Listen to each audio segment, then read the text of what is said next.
টাকা এমন একটা জিনিস যেটা পাওয়ার জন্য মানুষ নিজের জীবনটা উজাড় করে দেয়। মানুষ বলে যে টাকায় সবকিছু হয় না, কিন্তু সত্যি তো এটাই যে বর্তমানে টাকা ছাড়া মানুষের কোনো অস্তিত্ব নেই। হাসপাতালের অসুস্থ মানুষটা জীবনে বাঁচা মরার সাথে লড়াই করে চলেছে, কিন্তু ডাক্তারের প্রথম কথা হলো যে আগে টাকা জমা করুন, তারপরে চিকিৎসা হবে। স্কুলে পড়লে টাকা, কলেজে শিক্ষা নিতে গেলেও টাকা, আর চাকরিতে সম্মান টাকার কাছে হার মেনে যায়। কোথাও গেলে টাকাটাই সবার আগে দরকার হয়। টাকা থাকলে মানুষ মানুষকে মানুষ ভাবে। টাকা ছাড়া মানুষটা যতই সৎ সহজ ভালো মানুষ হোক না কেন, সমাজ সে মানুষটাকে অবহেলা করতে শুরু করে।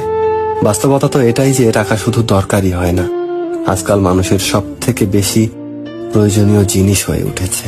টাকা আছে সেই ঠিক, সেই সব থেকে সম্মানী ব্যক্তি এবং সম্মানের যোগ্য।